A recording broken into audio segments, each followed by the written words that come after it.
김유리 학생의 질문에 대한 답변입니다. 학습지에서 세 번째 주제인 수열의 극한의 대소 관계에서 2번 문제입니다. 수열 AN, BN의 극한에 대하여 옳은 것만을 보기에서 있는 대로 고른 것은? 보기 기억. 두 수열 AN과 BN이 모두 수렴할 때 AN과 BN 이러한 대소 관계가 있으면 리미트 AN과 리미트 BN 사이에도 이런 대소 관계가 있는가? 항 사이의 대소 관계가 극한값 사이의 대소 관계에 영향을 미친다. 라는 내용을 우리 이전에 학습한 적이 있습니다. 여기 학습지의 개념 정리 파트에 여러분이 빈칸을 채웠을 텐데 그 내용 그대로 발췌해 오겠습니다. 이렇게 공부했거든요.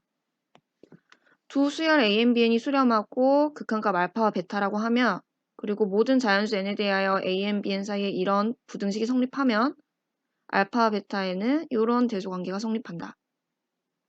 자, 여기 있는 이 부등식에 대해서 여러분이 잘 해석할 필요가 있는데요.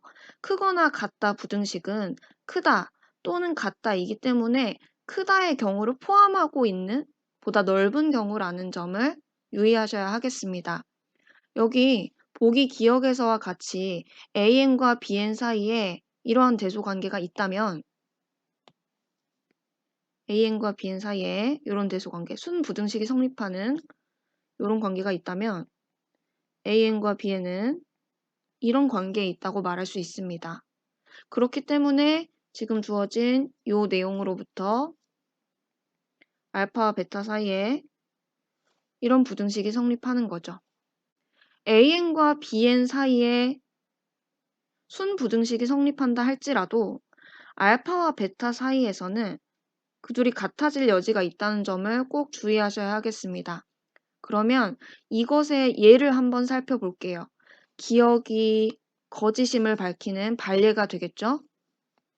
기억에서 AN이 n분의 1이라는 수열이고 BN이 n분의 2라는 수열이라면 언제나 AN보다는 BN의 값이 클 거예요. n분의 1보다는 n분의 2가 항상 큽니다.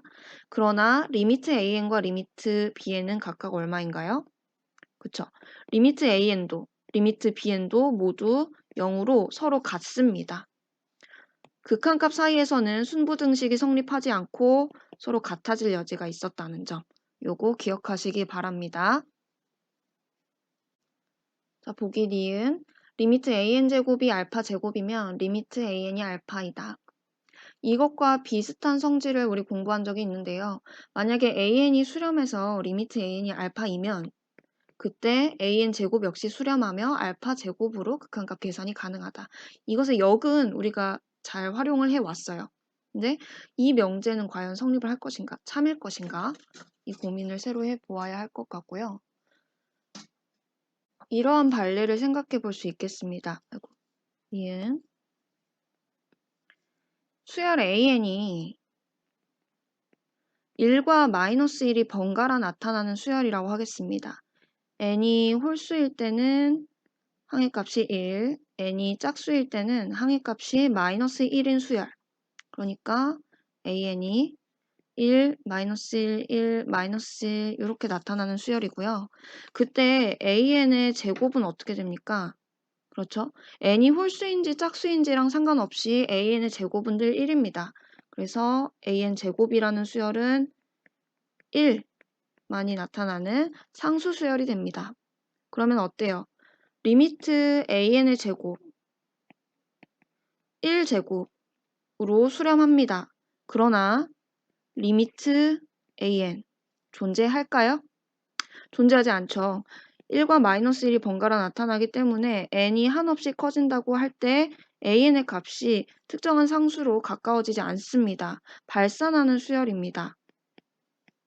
그래서 이 니은의 반례가 되어 니은은 거짓이라고 할 수 있겠습니다. 다음 디귿.